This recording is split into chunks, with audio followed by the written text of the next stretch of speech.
Suamiku mengira kenaikan jabatannya adalah tiket untuk menginjak harga diriku.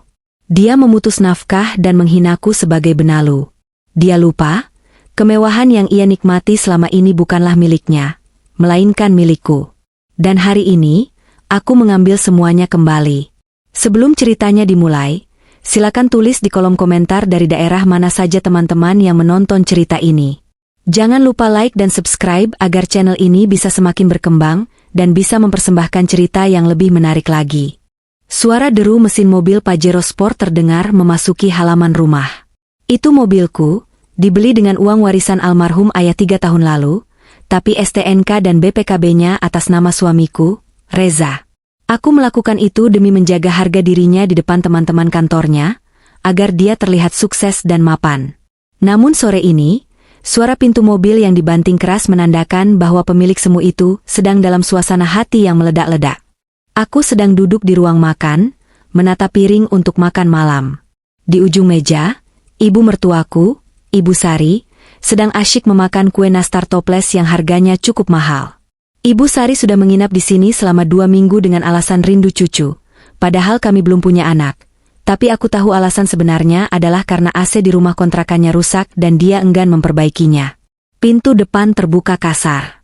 Reza masuk dengan langkah lebar, wajahnya merah padam, tapi matanya berbinar dengan kilatan arogansi yang belum pernah kulihat sebelumnya. Di tangannya, dia menggenggam sebuah amplop coklat besar.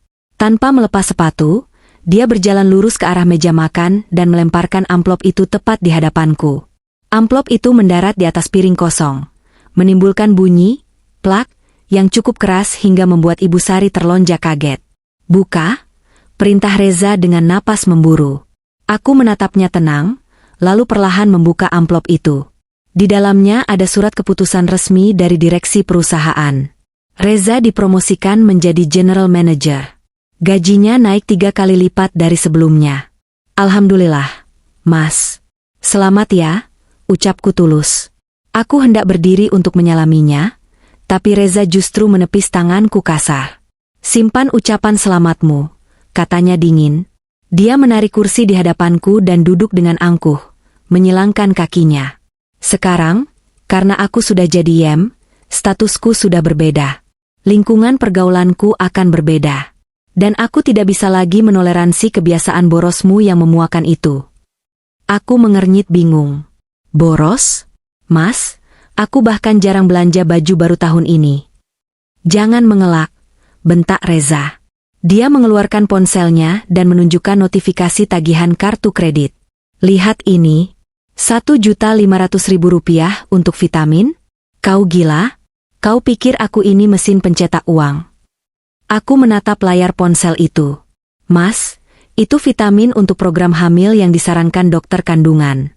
Kamu sendiri yang minta kita program hamil bulan ini. Dan itu juga vitamin untuk staminamu." "Alah, alasan." Ibu Sari tiba-tiba menyela, mulutnya masih penuh remah kue. Dia menatapku dengan tatapan jijik yang tidak ditutup-tutupi. "Kamu itu memang tidak tahu diuntung, Indira. Suami kerja banting tulang, pergi pagi pulang malam, kamu di rumah cuma ongkang-ongkang kaki menghabiskan uang. Vitamin mahal-mahal buat apa kalau rahimmu saja kering? Sampai sekarang mana cucu buat ibu? Enggak ada, kan?" Hatiku mencelos mendengar ucapan Ibu Sari. Reza bukannya membelaku, dia malah mengangguk setuju dengan ibunya. "Ibu benar," kata Reza, suaranya tajam menusuk. "Selama ini aku diam saja melihatmu menghamburkan uangku. Beli hiasan rumahlah, ganti gordenlah, beli sprei mahal. Kamu pikir aku tidak tahu?" Aku menarik napas panjang, mencoba menahan emosi yang mulai naik ke ubun-ubun. "Mas, gorden dan sprei itu aku beli pakai uang tabunganku sendiri, bukan uang gajimu. Uang gajimu hanya cukup untuk bayar listrik dan makan sehari-hari kita." "Bohong." Reza menggebrak meja. Piring-piring bergetar. "Jangan berani-beraninya kamu merendahkan suamimu. Gaji aku itu besar. Kalau bukan karena kamu yang boros, kita pasti sudah kaya raya sekarang." Reza berdiri, menunjuk wajahku dengan telunjuknya yang gemetar karena marah. Wajahnya begitu dekat hingga aku bisa mencium bau parfum mahal yang baru dibelinya, parfum yang harganya lebih mahal dari vitamin yang dia ributkan tadi. Dengar baik-baik, Indira, desisnya. Mulai detik ini, aku tidak akan lagi mentransfer uang belanja ke rekeningmu. ATM yang kamu pegang, sini kembalikan. Reza merampas dompet yang tergeletak di meja, mengambil kartu debit yang biasa aku pegang untuk belanja sayur, lalu mematahkannya menjadi 2 di depan mataku. Aku sudah muak membiayai hidupmu, teriak Reza, suaranya menggema di seluruh penjuru rumah mewah ini. Mulai besok, semua uangku tak lagi buatmu. Kau hanya parasit di rumah ini. Kalau kau mau makan, cari uang sendiri. Kalau kau mau beli vitamin sampah itu, kerja. Jangan cuma jadi benalu yang menempel di punggungku. Ibu Sari tertawa sinis, syukurian. Biar tahu rasa dia, Za. Biar dia sadar kalau tanpa kamu, dia itu gembel. Aku terdiam. Hening menyelimuti ruang makan itu. Ada rasa sakit yang teramat sangat di dada, tapi anehnya, tidak ada air mata yang keluar. Rasa sakit itu dengan cepat berubah menjadi sesuatu yang dingin dan keras. Sebuah kesadaran yang menampar logika. Ironi ini begitu menggelikan hingga aku hampir tertawa. Mereka berdiri di atas lantai marmer yang kubeli. Duduk di kursi jati yang kubayar lunas. Bernaung di bawah atap rumah yang sertifikatnya tersimpan rapi di brankasku, bukan brankas Reza. Namun, laki-laki di hadapanku ini, yang baru saja naik jabatan setitik, merasa seolah dia adalah raja yang memiliki segalanya. Dia tidak tahu, atau mungkin dia memilih lupa, bahwa fondasi hidupnya adalah aku. Mas yakin bilang begitu? Tanyaku pelan, suaraku datar tanpa emosi. Kamu yakin tidak mau membiayai apapun lagi di rumah ini? Sangat yakin, tantang Reza sambil membusungkan dadanya. Mulai besok, uangku adalah uangku. Kamu urus dirimu sendiri. Kalau tidak suka, silakan pergi dari rumahku. Rumahmu? Tanyaku, menaikkan satu alis. Ya, rumahku. Aku kepala keluarga di sini, bentaknya. Sudah, Bu, ayo kita makan di luar. Aku mau merayakan promosi ini. Biarkan istri tidak berguna ini makan nasi sisa di dapur. Reza menggandeng ibunya, dan mereka berdua berjalan keluar tanpa menoleh lagi padaku. Ibu Sari sempat meludah kecil ke lantai sebelum keluar pintu. Tak lama kemudian, terdengar suara mobil Pajero kesayanganku menderu pergi, membawa 2 manusia paling tidak tahu diri yang pernah kutemui. Sepeninggal mereka, aku duduk sendirian di meja makan yang besar dan kosong. Mataku menyapu sekeliling ruangan. Lampu kristal gantung di atas kepalaku, harganya 50 juta rupiah. Lukisan abstrak di dinding, 20 juta rupiah. Smart TV 65 inci di ruang keluarga, kulkas 2 pintu, bahkan sofa kulit tempat Reza biasa tertidur pula sepulang kerja. Semuanya dibeli dengan uangku. Aku bangkit perlahan, berjalan menuju jendela besar yang menghadap ke taman. Langit di luar mulai gelap, sepekat hatiku saat ini. Reza baru saja menyalakan sumbu peledak yang akan menghancurkan dirinya sendiri. Dia menantangku untuk tidak menggunakan uangnya. Baiklah, aku terima tantangannya. Tapi dia lupa satu hal. Jika aku tidak boleh menggunakan uangnya, maka dia juga tidak punya hak untuk menggunakan barang-barangku. Aku mengeluarkan ponsel dari saku dasterku. Jariku dengan tenang mencari sebuah nomor kontak. Halo, Dion, sapaku ketika sambungan terhubung. Ya, Bu Indira, tumben menelepon sore-sore. Ada masalah legal yang perlu diurus. Suara bariton Dion, pengacara kepercayaanku sekaligus sahabat masa kecilku, terdengar dari seberang. Bukan masalah legal, tapi masalah pemindahan aset. Jawabku dingin. Aku butuh jasa pindahan. Truk besar. Malam ini juga. Dan tolong siapkan tim untuk memutus aliran listrik dan internet atas namaku. Malam ini, kamu mau pindah kemana? Dion terdengar kaget. Bukan aku yang pindah, Dion, tapi barang-barangku yang akan pulang ke gudang. Jelasku sambil menatap kosong ke arah garasi yang kini melompong. Suamiku bilang dia tidak mau lagi membiayaiku. Jadi, aku akan pastikan dia hidup hanya dengan apa yang benar-benar miliknya. Baik, Indira. Saya mengerti arahnya. Saya kirim tim sekarang. Aku mematikan telepon. Senyum tipis terukir di bibirku. Reza pikir dia baru saja memenangkan pertarungan dengan menggertakku. Dia tidak tahu, dia baru saja membangunkan raksasa tidur yang selama ini menopang hidupnya. Malam ini akan menjadi malam yang panjang, dan besok, dia akan bangun di neraka yang dia ciptakan sendiri. Sambil menunggu tim pindahan yang dikirim Dion, aku berjalan masuk ke kamar tidur utama. Aroma Reza masih tertinggal di sini, aroma yang dulu sangat kucintai namun kini terasa memuakan. Aku membuka laci nakas di samping tempat tidur, mengambil sebuah album foto lama yang terselip di bawah tumpukan majalah bisnis. Tanganku gemetar saat membuka lembaran pertama. Sebuah foto usang yang diambil 5 tahun lalu. Di foto itu, Reza terlihat sangat berbeda. Kurus, kusam, dengan lingkaran hitam di bawah matanya. Dia memakai kemeja yang warnanya sudah pudar dan celana bahan yang sedikit kedodoran.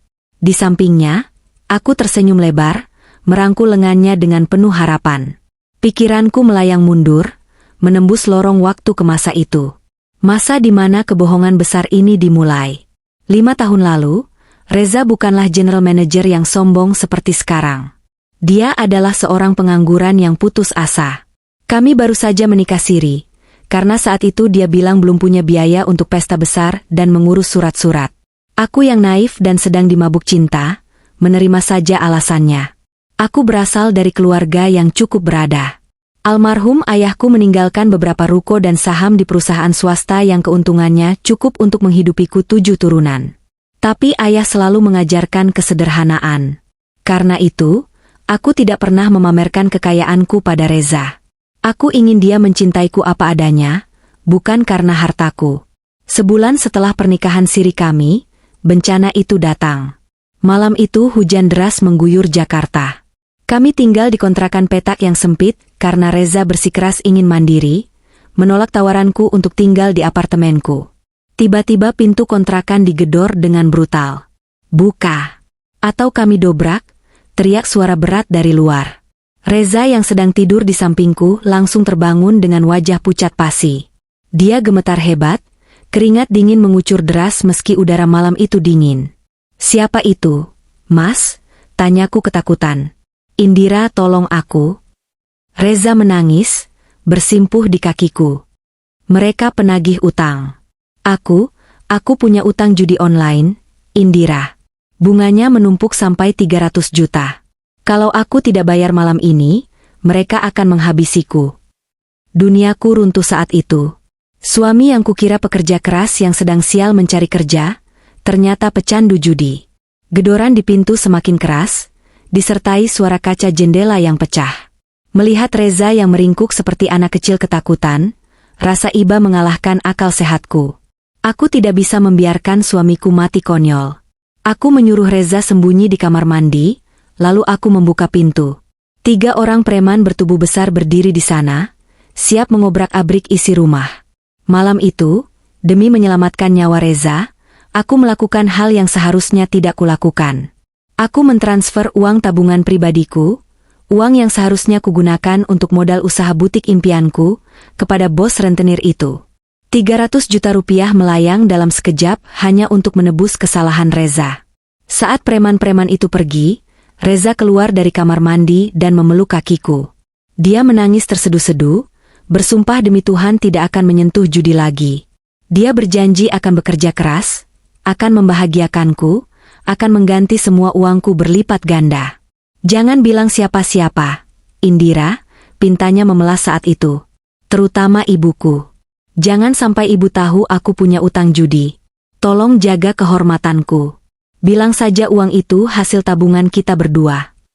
Dan itulah kebodohanku yang kedua, aku setuju. Aku menutup aibnya rapat-rapat.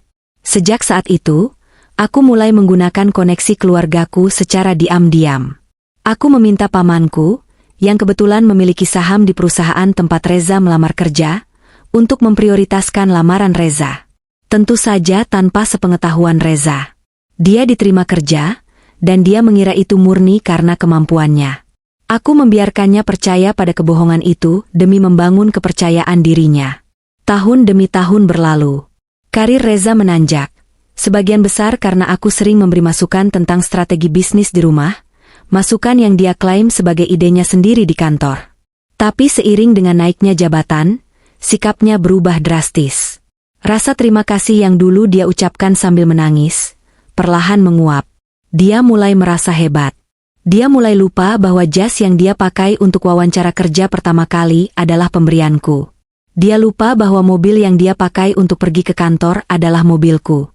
Dia mulai mengarang cerita baru di kepalanya, bahwa dia adalah self-made man, pria sukses yang berjuang dari nol, dan aku hanyalah istri beruntung yang dia pungut.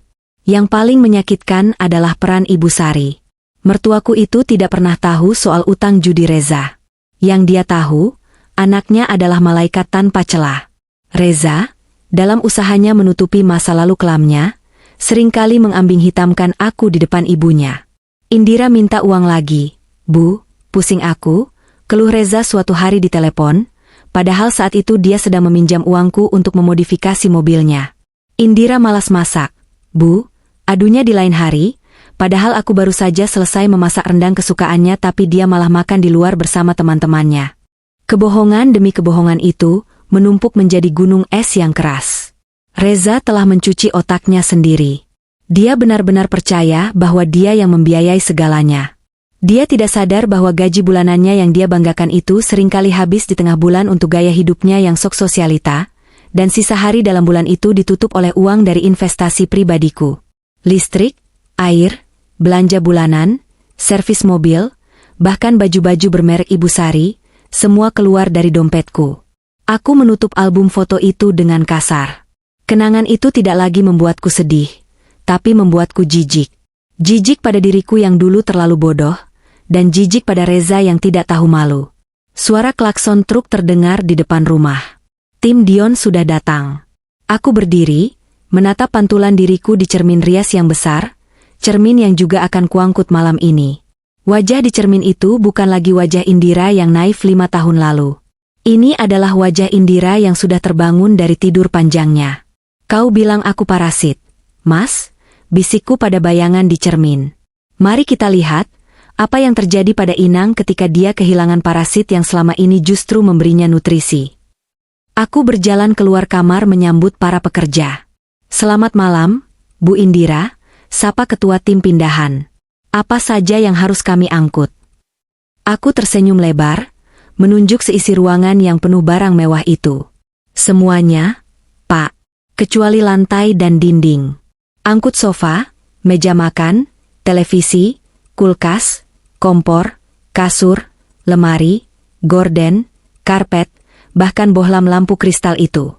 Sisakan 1 kasur lipat butut di gudang belakang untuk mereka tidur.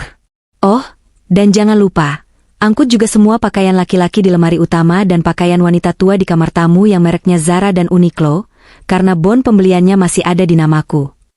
Siap, Bu. Malam itu, rumah mewah di kawasan elit Jakarta Selatan itu menjadi saksi bisu sebuah operasi pengosongan besar-besaran.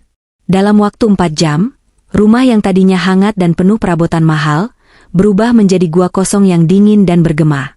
Aku bekerja dalam diam, membungkus barang-barangku dengan rapi.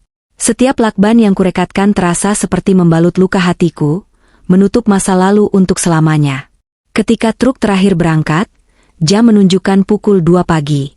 Aku berdiri di tengah ruang tamu yang kini gelap gulita, karena bohlamnya sudah kulepas.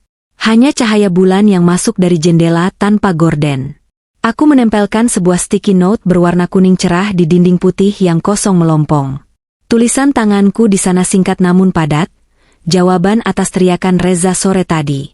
Aku keluar dari rumah itu, mengunci pintu, dan masuk ke dalam taksi online yang sudah menungguku. Aku tidak akan pulang ke sini lagi. Besok, panggung sandiwara ini akan berganti lakon.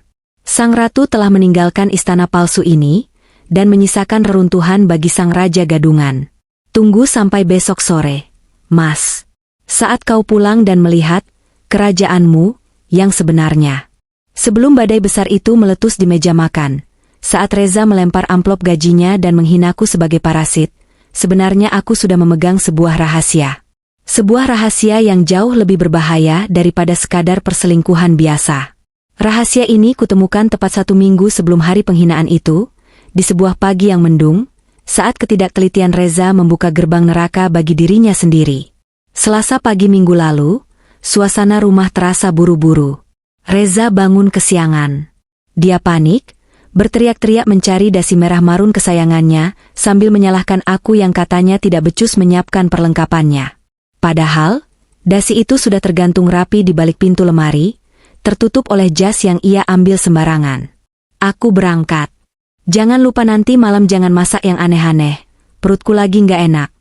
Serunya sambil menyambar kunci mobil Pajero dari meja konsol. Dia bahkan tidak mencium keningku, ritual yang sudah hilang sejak 6 bulan terakhir. Setelah mobilnya menderu pergi, aku membereskan ruang tengah yang berantakan seperti kapal pecah akibat kepanikannya. Saat itulah mataku menangkap benda pipi berwarna hitam tergeletak di sela-sela bantalan sofa. iPad Pro milik Reza. Ini aneh. Reza tidak pernah lepas dari tablet ini. Dia selalu membawanya kemana-mana, bahkan ke kamar mandi.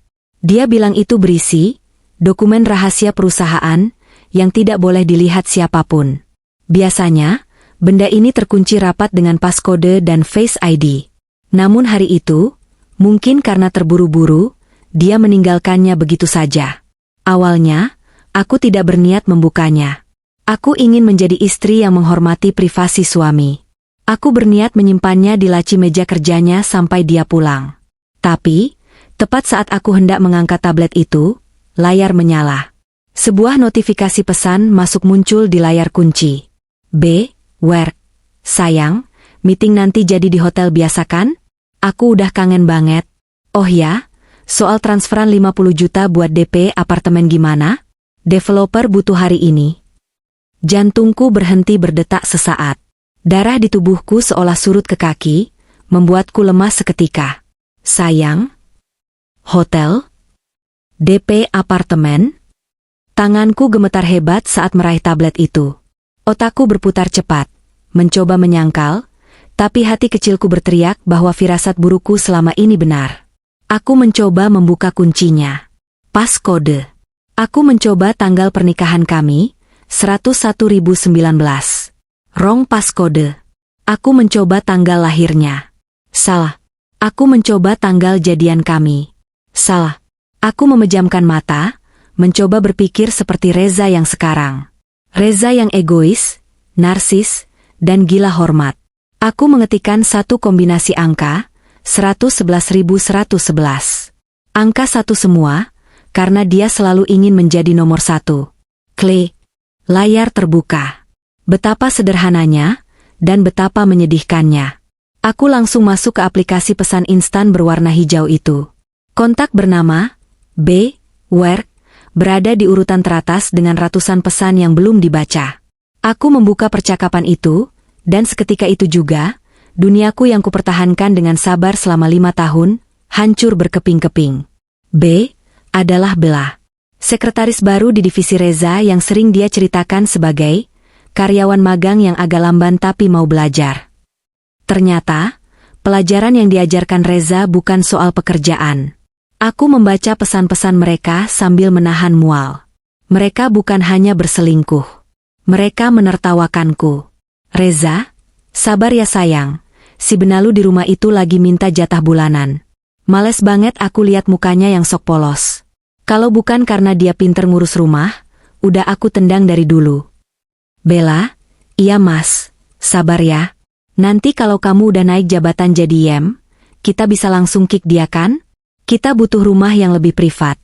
Mas, aku gak mau tinggal di rumah bekas dia. Air mataku menetes, jatuh membasahi layar tablet. Jadi selama ini, di mata Reza, aku hanyalah pembantu gratisan yang disebut benalu. Dia bertahan denganku hanya karena kenyamanan yang kuberikan, bukan karena cinta.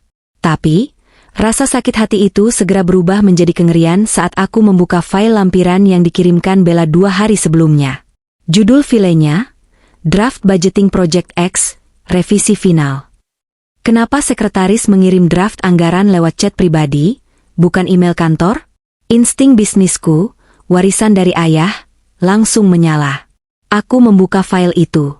Isinya adalah rincian anggaran untuk proyek pengadaan mesin pabrik baru yang akan dipimpin Reza begitu dia resmi menjabat YM minggu depan. Mataku menelusuri angka-angka di tabel Excel itu. Ada yang janggal. Di sana tertulis pos pengadaan, suku cadang impor, senilai 4 miliar rupiah dari vendor bernama CV Maju Sentosa. Nama vendor itu terdengar asing. Sebagai pemegang saham mayoritas terselubung di perusahaan itu, aku hafal daftar vendor rekanan resmi. CV Maju Sentosa tidak ada dalam daftar. Aku segera memotret layar tablet itu dengan ponselku, lalu melakukan pengecekan cepat di database Kemenkumham lewat ponselku. Benar dugaanku. CV Maju Sentosa baru didirikan 2 minggu lalu. Dan nama direkturnya? Bambang Saputra. Nama belakang yang sama dengan Bella. Itu pasti saudara atau kerabatnya. Aku kembali ke tablet Reza dan menemukan percakapan yang mengonfirmasi segalanya. Bella, kakakku udah siapin CV-nya mas. Nanti begitu kamu tanda tangan sebagai YM, invoice 4 miliar langsung cair. Kita markup 2 miliar ya mas. 2 miliar buat masuk kantong kita, sisanya buat beli barang bekas biar kelihatan ada pengadaan. Reza, SIP. 2 miliar cukup banget buat beli penthouse di Kemang dan bayar pengacara buat ceraiin Indira. Aku mau pastikan dia gak dapat sepeser pun harta gono gini. Enak aja dia mau nikmatin hasil kerjaku. Tanganku menutup mulut, menahan jeritan yang hendak keluar. Ini bukan sekadar perselingkuhan. Ini kriminal. Reza dan Bella berencana melakukan penggelapan dana perusahaan. Perusahaan tempat aku menanam modal besar, untuk membiayai perselingkuhan mereka dan menceraikanku. Mereka ingin menggunakan uangku, melalui perusahaan, untuk membuangku. Ironi ini begitu pekat hingga terasa pahit di lidah. Reza berencana mencuri 2 miliar rupiah. Dia tidak tahu bahwa 2 miliar itu adalah jumlah yang biasa kucairkan untuk dividen tahunan. Dia hendak menjadi maling di rumah pemiliknya sendiri. Aku menarik napas panjang, menghapus air mata di pipi dengan kasar. Tidak ada gunanya menangis. Menangis tidak akan menyelamatkan perusahaanku, dan tidak akan mengembalikan harga diriku. Aku butuh bukti. Bukti yang kuat, tak terbantahkan, dan legal. Dengan tangan yang kini stabil, aku mulai bekerja. Aku tidak hanya memotret layar.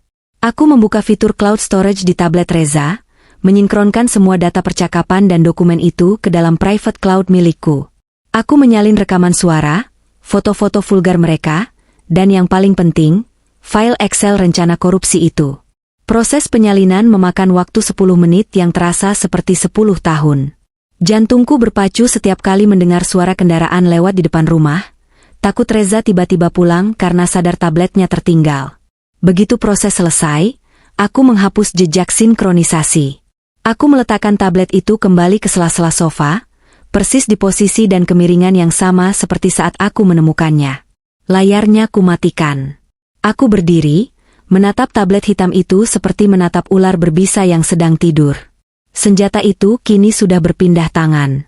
Reza pikir tablet itu adalah brankas rahasianya.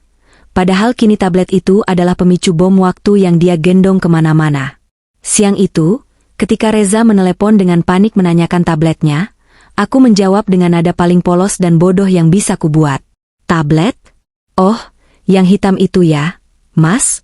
Ada kok di sofa. Tadi aku lihat waktu nyapu. Enggak aku sentuh kok, takut rusak. Mas tahu kan aku gaptek. Syukurlah. Reza mendesah lega di ujung telepon, kelegaan yang terdengar naif di telingaku. Jangan dipegang-pegang ya. Itu isinya urusan kantor yang rumit, kamu nggak bakal ngerti. Nanti aku ambil pas pulang. Iya, Mas.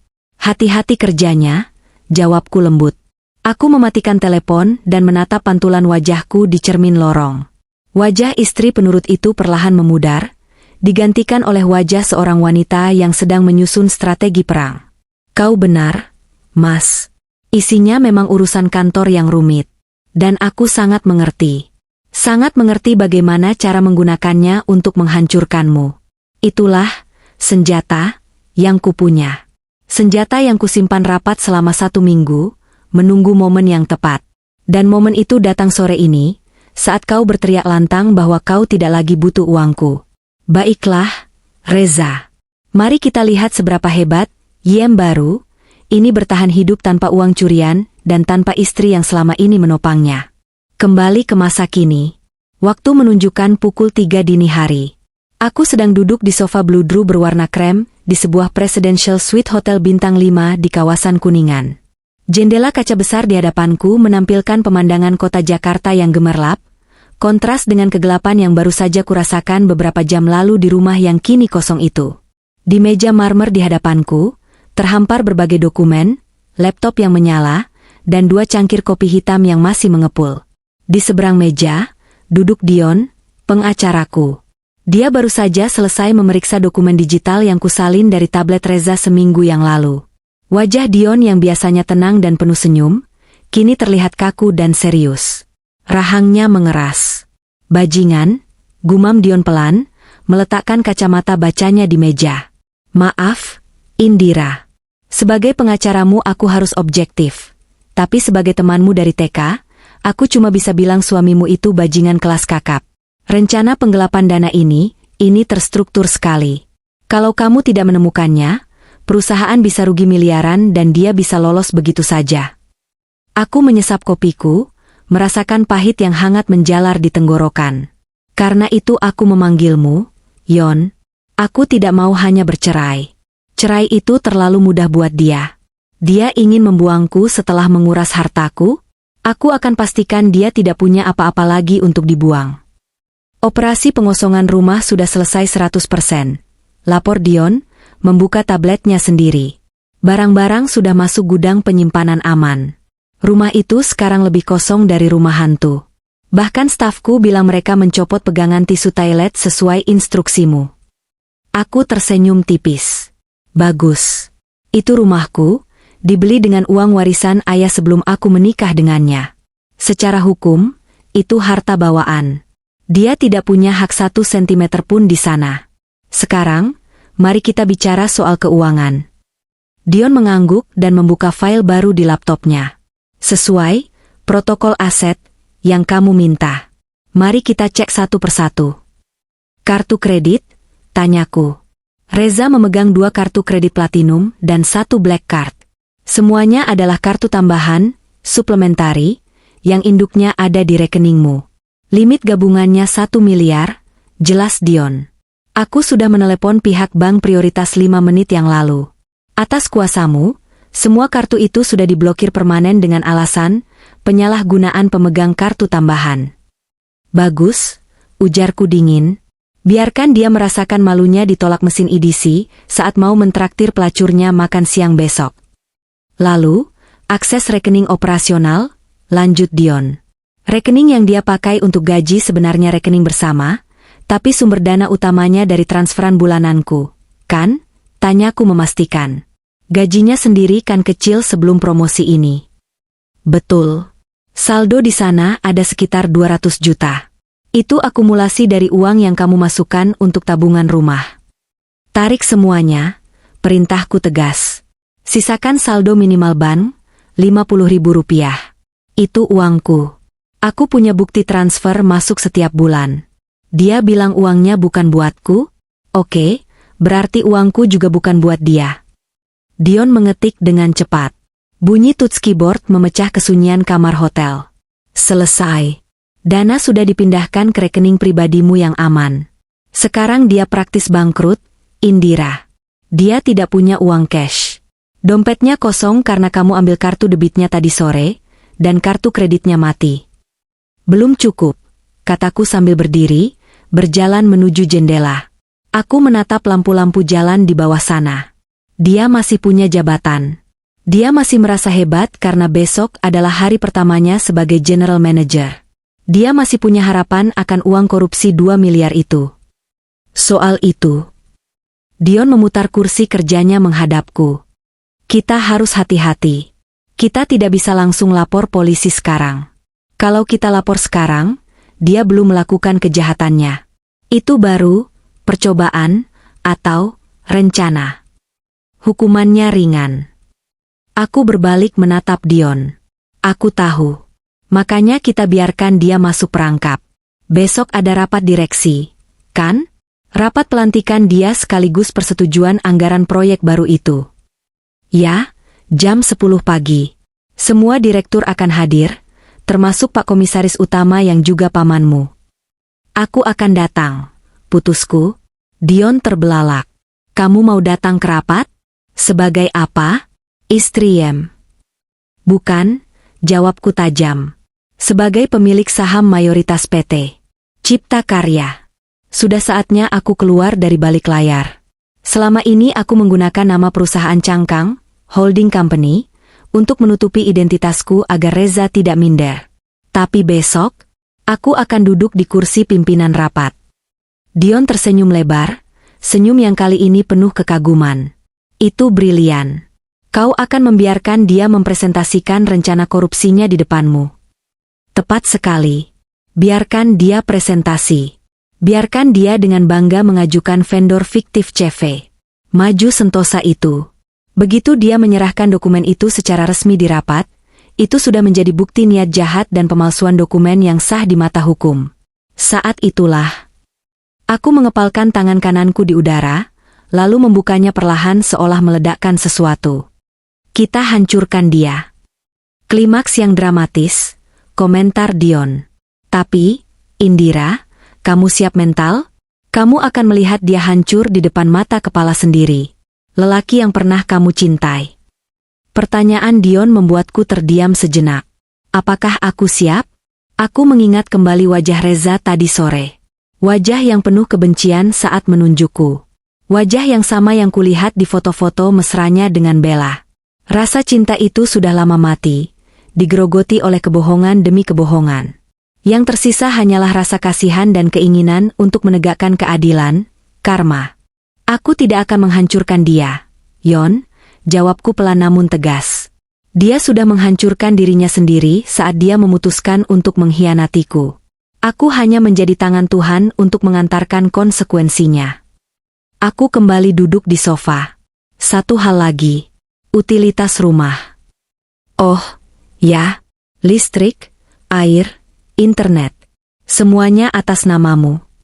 Matikan perintahku. Jadwalkan pemutusan besok siang jam 12, tepat saat matahari sedang panas-panasnya. Aku ingin saat dia pulang dari kantor, setelah dipecat, dia tidak bisa menyalakan AC untuk mendinginkan kepalanya yang mau pecah. Sadis, kekeh Dion, tapi adil. Aku akan urus lewat aplikasi sekarang. Kami menghabiskan sisa malam itu dengan menyusun skenario detail untuk rapat besok. Dion menyiapkan berkas-berkas legal, surat pemecatan, bukti kepemilikan saham, bukti transfer pelunasan utang judi masa lalu, untuk membungkam mulutnya jika dia mencoba bermain sebagai korban, dan tentu saja, salinan chat mesum dan rencana korupsi itu. Menjelang subuh, Dion pamit pulang untuk bersiap. Aku tinggal sendirian lagi di kamar hotel yang luas itu. Aku merebahkan diri di kasur king size yang empuk, jauh lebih nyaman daripada tidur dengan perasaan was-was di samping pengkhianat. Aku menatap langit-langit kamar. Besok akan menjadi hari yang panjang. Babak pertama balas dendamku adalah serangan psikologis. Itu akan terjadi nanti sore ketika Reza pulang ke rumah kosong. Tapi sebelum itu, aku harus mempersiapkan mentalku untuk serangan faktual di kantor besok lusa. Aku menutup mata, membayangkan wajah Reza saat dia membuka pintu rumah nanti. Dia akan pulang dengan membawa bunga atau makanan enak untuk merayakan kemenangannya, menundukkanku, atau mungkin dia akan pulang dengan membawa Bella untuk memperkenalkannya pada ibunya. Apapun itu, dia akan disambut oleh kehampaan. Kehampaan yang sama yang dia berikan padaku selama pernikahan ini. Bedanya, kehampaan yang kuberikan berbentuk fisik, lantai dingin, gelap gulita, dan sunyi senyap. Selamat menikmati kemerdekaanmu, Mas, bisikku pada kegelapan sebelum akhirnya tertidur lelap, tidur ternyenyak yang pernah kurasakan dalam 5 tahun terakhir. Esok hari, permainan yang sesungguhnya baru saja dimulai. Sore itu, langit Jakarta tampak labu, seolah turut berduka atau mungkin sedang menertawakan nasib seorang pria yang sebentar lagi akan kehilangan segalanya. Aku duduk bersila di atas kasur king size hotel, ditemani segelas lemon tea hangat dan sebuah iPad di pangkuanku. Layar iPad itu menampilkan 4 kotak video yang menayangkan siaran langsung dari kamera CCTV tersembunyi yang kupasang di setiap sudut ruang utama rumahku, rumah yang kini telah kosong melompong. Ini adalah teater pribadiku. Tiket pertunjukannya kubayar dengan kesabaran dan sakit hati selama bertahun-tahun. Pukul 17.15 waktu Indonesia Barat. Sebuah notifikasi gerakan muncul di layar. Mobil Pajero Sport hitam, mobilku, masuk ke garasi. Dari kamera garasi, aku melihat Reza turun dengan wajah berseri-seri. Dia mengenakan kacamata hitam, meski matahari sudah tertutup mendung, bergaya layaknya selebriti papan atas. Di belakangnya, Ibu Sari turun dengan susah payah sambil menenteng beberapa kantong belanjaan bermerek. Rupanya, mereka baru saja merayakan kenaikan jabatan itu dengan menghamburkan uang. Entah uang siapa yang mereka pakai, mungkin sisa uang tunai terakhir di dompet Reza. Aduh, Za, belanjaan ibu berat nih. Panggil istrimu itu, suruh angkat. Suara cempreng Ibu Sari terdengar jelas melalui mikrofon CCTV yang sensitif. Tenang, Bu. Mulai sekarang Indira harus tahu diri. Dia harus melayani kita layaknya raja dan ratu, sahut Reza angkuh sambil membuka pintu utama. Aku menahan napas, mataku terpaku pada layar yang menampilkan ruang tamu. Pintu terbuka. Reza melangkah masuk dengan senyum lebar yang siap melontarkan perintah, namun senyum itu membeku seketika. Langkahnya terhenti mendadak, membuat Ibu Sari yang berjalan di belakangnya menabrak punggungnya. Kenapa berhenti di pintu? Za? Ayo Mas, ucapan Ibu Sari terputus. Hening. Hening yang begitu panjang dan mencekam. Ruang tamu itu bukan lagi ruang tamu. Itu adalah lorong gema. Lantai marmer Italia yang biasanya tertutup permadani Turki tebal kini telanjang dan dingin. Sofa kulit Chesterfield, tempat Reza biasa mengangkat kaki sambil merokok, sudah lenyap. TV 65 inci beserta kabinet jati Jepara yang megah, lukisan abstrak, lampu hias, guci keramik, bahkan pot bunga artifisial di sudut ruangan, semuanya hilang. Ini apa? Reza tergagap, suaranya bergetar dan memantul di dinding-dinding kosong. Dia berputar di tempat, matanya membelalak tak percaya. Maling? Kita kemalingan? Astaga! Gusti Allah! Ibu Sari menjerit histeris, menjatuhkan kantong belanjaannya. Isinya, baju-baju baru, berhamburan di lantai yang kotor. Reza! Mana TV-nya? Mana sofanya? Barang-barang ibu mana? Reza berlari panik menuju ruang tengah, lalu ke dapur. Kamera CCTV mengikuti gerakannya. Di dapur, kondisinya sama mengenaskannya. Kulkas 2 pintu yang berisi stok makanan impor, kompor tanam modern, microwave, meja makan set 8 kursi, semuanya raib. Hanya tersisa wastafel yang memang menempel di dinding. Gila, ini gila. Reza menjambak rambutnya sendiri. Napasnya memburu. Siapa yang bisa mengangkut semua ini dalam semalam? Indira? Indira? Reza berlari menaiki tangga menuju kamar utama. Aku memindahkan pandanganku ke kamera di kamar tidur. Dia mendobrak pintu kamar. Kosong. Tempat tidur king cole seharga puluhan juta itu tidak ada. Lemari pakaian built-in memang masih menempel di dinding, tapi pintunya terbuka lebar, menampilkan isi yang kosong melompong. Semua jas mahalnya, kemeja kerjanya, jam tangan koleksinya, sepatu kulitnya, semua yang kubeli dengan uangku, telah kuangkut. Reza jatuh berlutut di tengah kamar kosong itu. Wajahnya pucat pasi, seolah darah di tubuhnya tersedot keluar. Saat itulah matanya menangkap satu-satunya benda yang tersisa di ruangan itu. Sebuah kertas sticky note berwarna kuning cerah, tertempel miring di dinding tepat di mana kepala tempat tidur dulu berada. Dengan tangan gemetar, Reza merangkak dan mencabut kertas itu. Dia membacanya. Aku, dari balik layar di hotel, ikut membisikkan kalimat yang kutulis di sana. Sesuai perintahmu. Uangmu untukmu, barangku untukku. Jas yang kamu pakai, mobil yang kamu bawa, itu milikku, tapi aku berbaik hati meminjamkannya sampai besok. Sisanya? Silakan beli dengan gaji IMMU yang hebat itu. Oh ya, nikmati rumah kosong ini. Listrik akan mati dalam 5, 4, 3. Seolah semesta bekerja sama dengan skenarioku, tepat saat Reza selesai membaca, layar CCTV di iPadku menjadi hitam total. Offline. Listrik di rumah itu telah diputus. Aku tersenyum puas, meletakkan iPadku di meja. Bagian visual sudah selesai. Sekarang, aku hanya bisa membayangkan apa yang terjadi dalam kegelapan itu, dan imajinasiku cukup liar untuk melukiskannya. Di rumah itu, Kegelapan pasti datang menyergap tiba-tiba. Bukan hanya gelap, tapi juga panas. Tanpa AC sentral yang biasa menyala 24 jam, rumah besar dengan ventilasi minim itu akan berubah menjadi oven raksasa dalam hitungan jam. Aku bisa membayangkan Ibu Sari yang mulai menangis meraung-raung di lantai bawah, menyalahkan Reza karena tidak becus menjaga rumah. Kamu bilang kamu Yem. Kamu bilang kamu kaya. Kenapa rumah kita jadi seperti gudang hantu begini?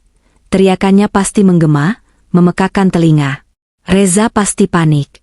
Dia akan merogoh saku celananya, mengambil ponselnya untuk meneleponku. Ponselku bergetar di atas meja. Nama, suamiku, muncul di layar. Aku membiarkannya bergetar sampai mati. Dia menelepon lagi. Dan lagi. Lalu dia mengirim pesan WhatsApp beruntun. Indira, kamu di mana? Apa maksudnya ini? Balikin barang-barang gue. Itu harta Gonogini. Indira, angkat. Ibu pingsan. Indira, tolong nyalain listriknya. Panas banget. Aku hanya membaca preview pesan itu dari layar terkunci tanpa membukanya, supaya centang birunya tidak menyala. Biarkan dia terbakar dalam rasa penasaran dan ketidakberdayaan. Malam semakin larut. Di rumah kosong itu, rasa lapar pasti mulai menyerang. Reza dan ibunya tidak bisa memasak karena kompor dan gas sudah kuangkut. Mereka tidak bisa menyimpan makanan karena kulkas tidak ada. Reza pasti mencoba memesan makanan lewat aplikasi ojek online, atau mungkin mencoba membooking hotel untuk mengungsi. Ponselku bergetar lagi. Kali ini bukan dari Reza, tapi notifikasi dari aplikasi perbankan. Transaksi ditolak. Kartu kredit akhiran 4.588 di Hotel Aston Rasuna. Limit tidak mencukupi atau kartu diblokir. Transaksi ditolak. Kartu kredit akhiran 4.588 di Pizza Hut Delivery. Limit tidak mencukupi atau kartu diblokir. Aku tertawa kecil. Maaf, Mas. Tidak ada hotel bintang 4 malam ini. Tidak ada pizza hangat. Uangmu kan buatmu? Tapi sayang, kamu tidak punya uang tunai, kan? Reza adalah tipe pria yang tidak pernah membawa uang tunai lebih dari 100.000 rupiah di dompetnya, karena dia merasa memegang black card, atas namaku, jauh lebih bergengsi. Sekarang, kartu itu hanyalah potongan plastik tidak berguna. Malam itu, aku tidur dengan nyenyak di atas kasur hotel yang empuk. Sementara di seberang sana, seorang general manager dan ibunya yang sombong terpaksa tidur meringkuk di atas lantai marmer yang keras dan dingin, dalam kegelapan pekat, digigiti nyamuk, dan perut yang keroncongan. Mereka baru merasakan 1% dari penderitaan batin yang kurasakan selama 5 tahun ini. Dan besok pagi, saat matahari terbit, Reza akan menghadapi mimpi buruk yang jauh lebih nyata daripada kegelapan malam ini. Pagi hari di Jakarta yang cerah. Namun bagi Reza, pagi ini pasti terasa seperti lanjutan dari neraka semalam. Aku tiba di gedung perkantoran PT Cipta Karya pukul 9 pagi, didampingi Dion dan 2 asisten hukumnya. Aku mengenakan setelan blazer putih gading yang elegan, rambutku ditata rapi, dan wajahku dipoles make-up tegas yang menyembunyikan sisa-sisa kesedihan masa lalu. Hari ini, aku bukan lagi Indira si istri rumah tangga. Hari ini aku adalah Indira Larasati, pemegang saham mayoritas. Kami naik lift khusus eksekutif menuju lantai 25, lantai tempat ruang rapat direksi berada. Siap? Tanya Dion saat pintu lift berdenting terbuka. Lebih dari siap. Jawabku mantap. Di koridor menuju ruang rapat, aku berpapasan dengan beberapa karyawan yang menatapku dengan kagum dan penasaran. Mereka tidak mengenalku. Selama ini aku seperti hantu di perusahaan ini, pemilik yang tak terlihat. Saat aku melewati kubikel divisi operasional, aku melihat pemandangan yang menyedihkan sekaligus memuaskan. Di dekat mesin fotokopi, Reza dan Bella sedang berdebat dengan suara berbisik yang keras. Penampilan Reza sangat kacau. Kemejanya kusut masai, jelas itu kemeja kemarin yang dipakai lagi karena dia tidak punya setrika dan baju ganti. Wajahnya berminyak, rambutnya acak-acakan, dan ada lingkaran hitam tebal di bawah matanya. Dia terlihat seperti orang yang baru saja selamat dari bencana alam, bukan seorang YM yang baru dilantik. Bella juga terlihat kesal. Kamu bau banget sih, Mas. Katanya mau transfer uang apartemen pagi ini. Mana? Pemiliknya udah marah-marah nih. desis Bella sambil menutup hidungnya.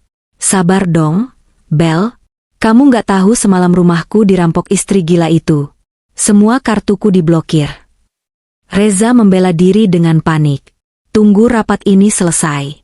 Begitu anggaran Project X disetujui Pak Direktur, kita cairkan duitnya lewat vendor kakakmu, terus kita lari dari sini. Jangan lama-lama. Aku nggak mau nunggu. Bentak Bella lalu melengos pergi. Aku tersenyum miring mendengar percakapan itu. Lari? Kalian tidak akan lari kemana-mana. Jam 10 tepat. Rapat direksi dimulai. Aku menunggu di ruang tunggu VIP sebelah ruang rapat, membiarkan acara dimulai tanpaku. Melalui layar monitor di ruangan itu yang terhubung ke kamera ruang rapat, aku melihat Reza masuk. Dia mencoba merapikan kerah kemejanya yang lecek, memaksakan senyum percaya diri di depan para direktur senior dan pamanku, Om Haryo, yang menjabat sebagai komisaris utama. Selamat pagi bapak-bapak sekalian, buka Reza dengan suara yang dibuat berwibawa. Terima kasih atas kepercayaan yang diberikan kepada saya sebagai General Manager baru. Hari ini, agenda pertama saya adalah mengajukan percepatan pengadaan mesin untuk pabrik Cikarang. Ini adalah terobosan efisiensi yang saya rancang. Reza mulai mempresentasikan slidenya.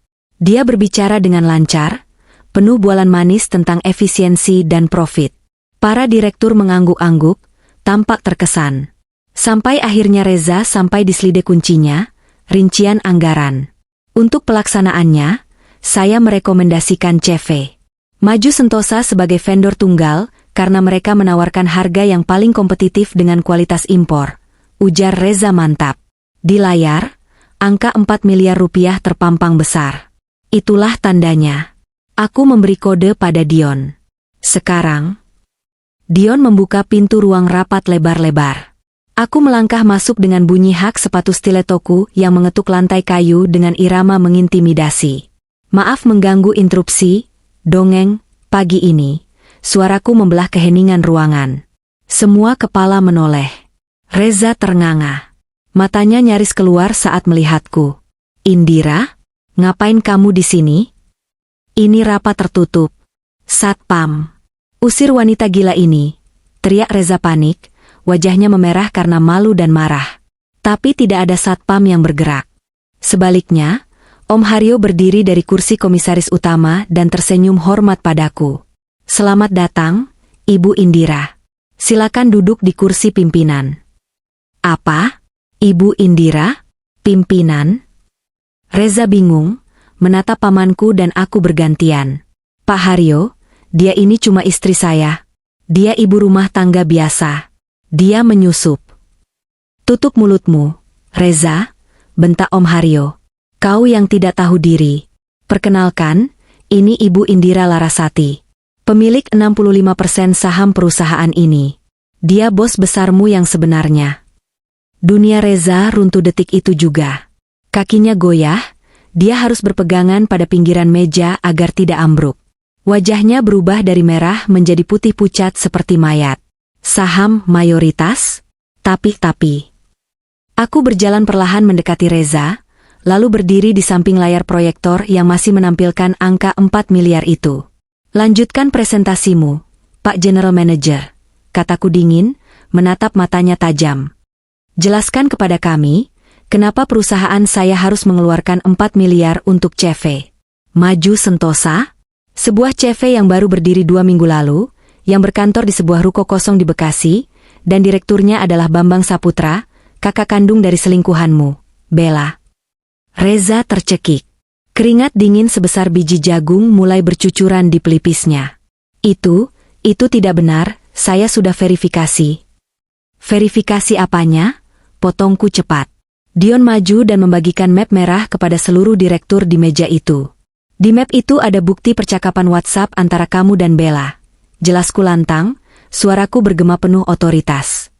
Lengkap dengan rencana kalian untuk melakukan markup sebesar 2 miliar rupiah. Kalian berencana menggunakan uang perusahaan untuk membeli apartemen dan membiayai perceraianmu denganku. Para direktur membuka map itu, wajah mereka berubah menjadi murka. Bisik-bisik kemarahan mulai terdengar. Bukan cuma itu, lanjutku, tak memberi Reza kesempatan bernapas. Kamu mengklaim dirimu sukses? Mandiri? Mari kita luruskan faktanya. Aku menekan tombol di remote presentasi, mengganti slide Reza dengan slideku sendiri. Di layar raksasa itu, terpampang bukti transfer bank 5 tahun lalu. 5 tahun lalu, kamu bukan siapa-siapa. Kamu adalah pengangguran yang dikejar debt collector karena utang judi online sebesar 300 juta. Siapa yang melunasinya?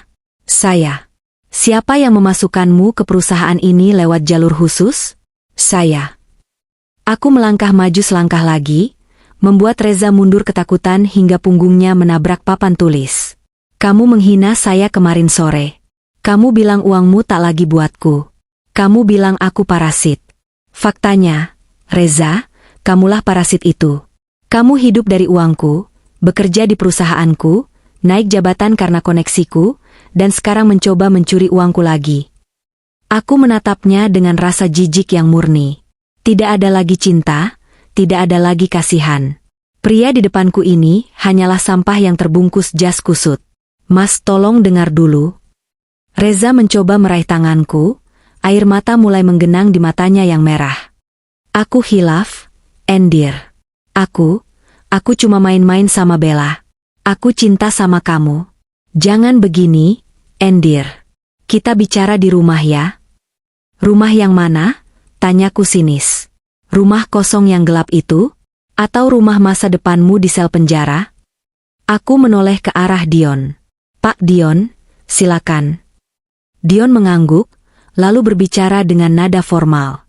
Saudara Reza, berdasarkan bukti percobaan penggelapan dana, pemalsuan dokumen, dan pelanggaran kode etik berat, per detik ini Anda dipecat secara tidak hormat.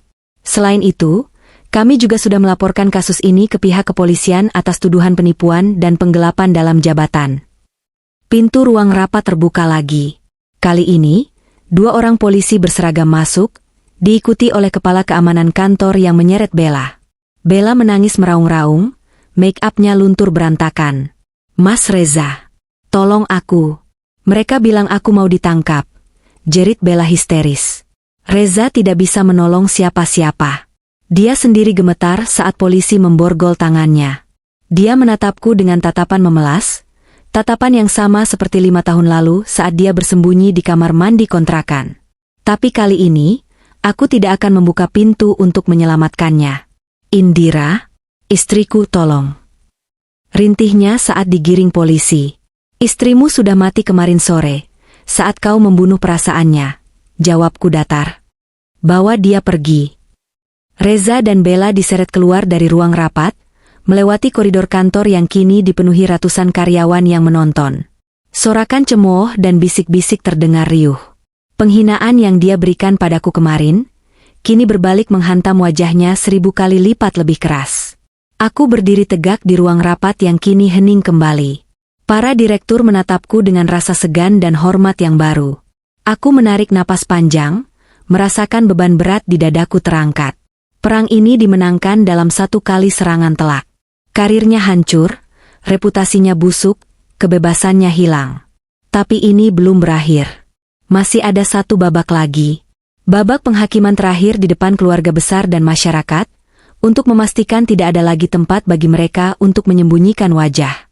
Rapat ditutup, ucapku sambil menutup laptop. Berita penangkapan Reza di kantor menyebar lebih cepat daripada api yang membakar ilalang kering. Namun, tugasku belum selesai. Masih ada 1 parasit lagi yang harus dibersihkan, 1 suara bising yang harus dibungkam agar kemenanganku menjadi mutlak. Ibu Sari. Sore itu, setelah menyelesaikan urusan administrasi pelaporan di kantor polisi, di mana aku melihat Reza dan Bella menangis terseduh-seduh di balik jeruji besi ruang tahanan sementara, aku memutuskan untuk kembali ke rumah. Dion mendampingiku, bersama 2 orang petugas keamanan berseragam lengkap. Saat mobil kami memasuki gerbang kompleks perumahan elit itu, aku sudah melihat kerumunan orang di depan pagar rumahku. Rupanya, drama yang kutunggu sudah dimulai. Ibu Sari sedang mengamuk. Wanita tua itu berdiri di depan gerbang besi yang terkunci rapat. Dia memukul-mukul gembok dengan batu, berteriak-teriak histeris layaknya orang kesurupan. Penampilannya kacau balau, rambutnya yang biasa disasak tinggi kini acak-acakan, daster mahalnya kotor oleh debu, dan wajahnya merah padam karena marah dan kepanasan. Di sekelilingnya, tetangga-tetangga kompleks, para ibu-ibu sosialita yang selama ini sering merendahkanku karena hasutan Ibu Sari, berkumpul menonton dengan wajah penasaran. "Indira, keluar kamu, menantu durhaka," jerit Ibu Sari, suaranya melengking memecah ketenangan sore. "Berani-beraninya kamu mengunci rumah anakku. Kamu maling. Kembalikan barang-barang anakku. Tetangga, tolong saya. Menantu saya sudah gila, dia merampok rumah ini dan mengusir saya." Bu RT, seorang wanita parubaya yang gemar bergosip, mencoba menenangkan. "Sabar, Bu Sari. Mungkin Mbak Indira lagi pergi. Jangan teriak-teriak begini, malu sama satpam kompleks." "Malu apa? Dia yang harusnya malu." Ibu Sari meludah ke aspal. "Dia itu cuma numpang hidup sama Reza. Reza itu general manager. Indira itu cuma perempuan kampung yang tidak tahu diuntung. Dia pasti guna-guna anak saya makanya Reza jadi penurut. Sekarang dia mau kuasai harta anak saya." Aku memberi isyarat pada supir untuk menghentikan mobil tepat di belakang kerumunan. Klakson mobilku berbunyi panjang, mengejutkan mereka semua. Kerumunan membelah. Aku turun dari mobil dengan anggun, masih mengenakan setelan blazer putihku yang memancarkan aura dominasi. Dion berdiri tegap di sampingku, memegang sebuah map tebal. "Ada keributan apa ini, ibu-ibu?" tanyaku tenang, namun suaraku cukup keras untuk didengar semua orang. Ibu Sari menoleh. Matanya menyala saat melihatku. Tanpa aba-aba, dia berlari hendak menerjangku. "Dasar setan. Kembalikan kunci rumah. Mana anakku? Kenapa Reza tidak bisa dihubungi? Kamu apakan dia?" Dua petugas keamanan dengan sigap menahan tubuh Ibu Sari, sebelum dia bisa menyentuh ujung bajuku. Ibu Sari meronta-ronta, memaki dengan kata-kata kotor yang tidak pantas diucapkan seorang wanita tua. "Lepaskan saya. Saya mau hajar perempuan ini." Aku menatapnya datar, lalu beralih menatap para tetangga yang kini memandangku dengan tatapan menghakimi. Aku tahu narasi apa yang beredar di sini selama ini. Reza suami sukses, Indira istri benalu. Hari ini, narasi itu akan kuhancurkan sampai ke akar-akarnya. "Bu RT, dan ibu-ibu sekalian," ujarku lantang. "Mohon maaf atas kegaduhan ini. Tapi karena Ibu Sari sudah memfitnah saya di depan umum, saya rasa saya berhak meluruskan fakta di depan umum juga. Agar tidak ada lagi gosip murahan yang beredar di arisan." "Fakta apa?" "Faktanya kamu maling," potong Ibu Sari. "Diam," bentakku. Suaraku menggelegar, membuat Ibu Sari terdiam kaget.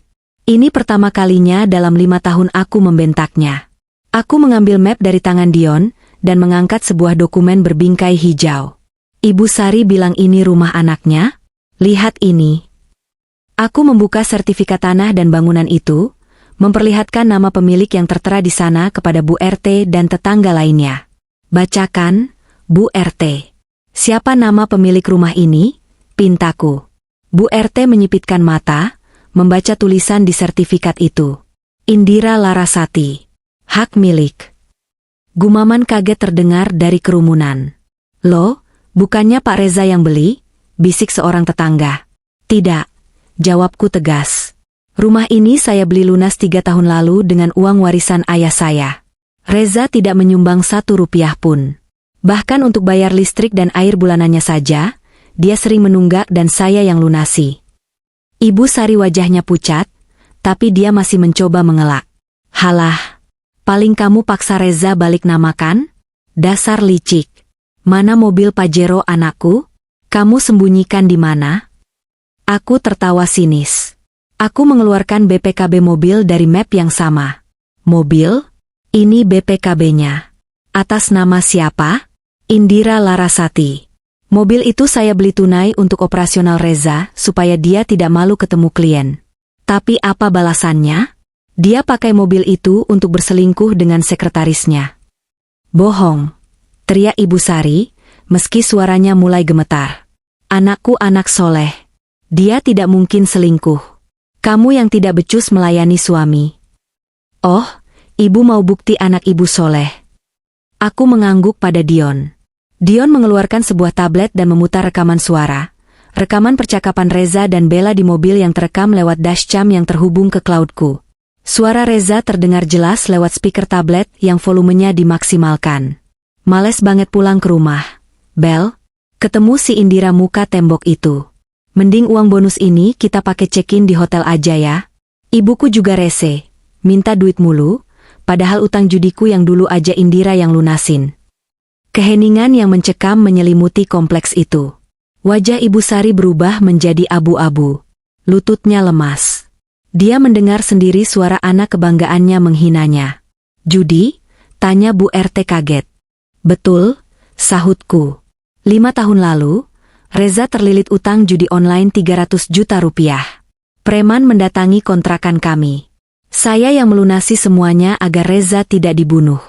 Saya menutupi aib itu demi menjaga kehormatan keluarga ini. Tapi hari ini, karena Ibu Sari terus-menerus menginjak harga diri saya buka semuanya. Aku melangkah mendekati Ibu Sari yang kini terduduk lemas di aspal. Dia tidak lagi garang. Dia tampak seperti nenek tua yang rapuh dan menyedihkan. Ibu tanya di mana Reza sekarang? Bisikku dingin, namun cukup keras untuk didengar. Reza sekarang ada di penjara Polda Metro Jaya. Dia ditangkap tadi pagi karena mencoba menggelapkan uang perusahaan saya sebesar 2 miliar rupiah bersama selingkuhannya. Penjara? Ibu Sari tergagap, air mata mulai mengalir deras di pipinya yang keriput. Tidak mungkin, Reza anak baik.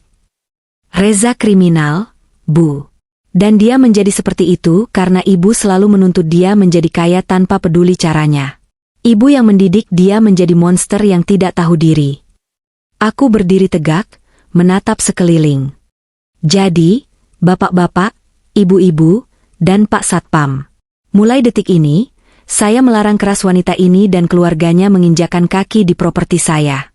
Rumah ini akan saya jual. Dan segala barang yang ada di dalamnya adalah milik saya. Aku menoleh ke petugas keamanan. Tolong antarkan ibu ini keluar dari kompleks. Jika dia menolak, seret dia. Saya tidak peduli dia mau tidur di mana malam ini. Mungkin dia bisa menyusul anaknya di penjara. Indira, enduk, tolong ibu. Ibu Sari tiba-tiba merangkak, memeluk kakiku. Dia menangis meraung-raung, membuang harga dirinya. Jangan usir ibu. Ibu tidak punya uang. Kontrakan ibu sudah habis. Ibu mau tinggal di mana? Aku menatap tangan keriput yang memeluk sepatu stiletto mahalku. Dulu, tangan itu yang sering menunjuk-nunjuk mukaku. Dulu, mulut itu yang sering menyemburkan racun padaku. Apakah aku kasihan? Sedikit. Tapi rasa sakit hatiku jauh lebih besar. Aku mengibaskan kakiku, melepaskan pegangannya. Itu bukan urusan saya, Bu, jawabku dingin. Saat Reza mengusir saya kemarin dan bilang, urus dirimu sendiri. Ibu tertawa, kan? Ibu bilang, syukurin. Nah, sekarang saya kembalikan kata-kata itu. Syukurin. Urus diri ibu sendiri. Bawa dia, perintahku pada satpam. 2 satpam itu mengangkat Ibu Sari yang meronta lemah. Dia diseret keluar dari gerbang rumah megah yang pernah dia banggakan sebagai rumah anaknya, diiringi tatapan mencemooh dari para tetangga yang kini tahu kebusukan aslinya. Wah, ternyata selama ini Bu Sari cuma orang miskin yang sombong ya, bisik salah satu tetangga yang terdengar jelas. Iya, kasihan Mbak Indira, sudah dimanfaatin, diselingkuhin, difitnah pula. Aku menghela napas panjang, merapikan jasku. Pertunjukan selesai. Panggung sandiwara keluarga bahagia ini sudah kurubuhkan rata dengan tanah. Tidak ada lagi yang tersisa selain puing-puing kebenaran. Dion menepuk pundakku pelan. Kamu hebat, Endir. Lega? Aku menatap gerbang kompleks tempat Ibu Sari menghilang diseret satpam. Sangat lega. Rasanya seperti baru saja membuang sampah busuk yang sudah terlalu lama disimpan di dalam rumah. Aku masuk kembali ke mobil. Ayo pergi, Yon. Aku mau makan steak paling mahal di Jakarta. Aku lapar. 6 bulan kemudian. Udara musim gugur di Paris terasa dingin menusuk tulang, namun kehangatan menjalari dadaku saat aku menyesap chardonnay di sebuah restoran atap yang menghadap langsung ke menara Eiffel yang berkelap-kelip. Namaku Indira Larasati, dan aku bukan lagi wanita yang sama dengan 6 bulan lalu. Hidupku berubah drastis sejak hari penghakiman itu. Proses perceraianku dengan Reza berjalan sangat cepat. Dengan bukti perselingkuhan, KDRT verbal, dan tindak pidana yang dia lakukan, hakim mengabulkan gugatan ceraiku dalam 2 kali sidang Verstek. Tidak ada pembagian harta gono gini. Hakim memutuskan bahwa Reza tidak memiliki kontribusi apapun terhadap aset-asetku. 0 besar. Di seberang mejaku, Dion tersenyum, memotong steaknya dengan elegan. Kami belum resmi berpacaran. Aku masih menikmati masa-masa kebebasanku, tapi dia selalu ada di sisiku, tidak lagi sebagai pengacara, tapi sebagai partner bisnis dan teman terdekat yang spesial. Ada titipan surat dari Jakarta, kata Dion tiba-tiba, mengeluarkan sebuah amplop kusut dari saku jasnya. Dari Rutan Cipinang. Aku meletakkan gelas anggurku. Surat dari Reza. Aku membukanya perlahan. Tulisan tangan di dalamnya jelek dan gemetar, jauh dari tulisan rapi seorang mantan general manager. Indira, tolong aku. Aku tidak kuat di sini. 1 sel isinya 20 orang. Aku tidur di dekat WC. Kulitku gatal-gatal semua. Bella tidak pernah menjengukku, dia justru menjadi saksi yang memberatkanku di sidang supaya hukumannya diringankan. Dia bilang aku yang memaksanya korupsi. Indira, aku mohon cabut laporanmu. Aku janji akan jadi budakmu seumur hidup. Ibuku stroke, Endir. Dia sekarang di panti sosial pemerintah, karena tidak ada keluarga yang mau mengurus. Tolonglah, kamu wanita baik. Aku membaca surat itu tanpa ekspresi. Tidak ada rasa sedih, tidak ada rasa rindu. Hanya ada rasa iba yang jauh dan asing, seperti membaca berita tentang orang asing yang kecelakaan di koran. Karma bekerja dengan cara yang sangat presisi. Reza divonis 4 tahun penjara atas kasus penggelapan dan penipuan. Di penjara, dia menjadi bulan-bulanan narapidana lain, karena sikapnya yang cengeng dan sombong di awal masuk. Kabar terakhir yang kudengar, dia sering disuruh mencuci celana dalam narapidana senior, hanya demi mendapat jatah makan tambahan.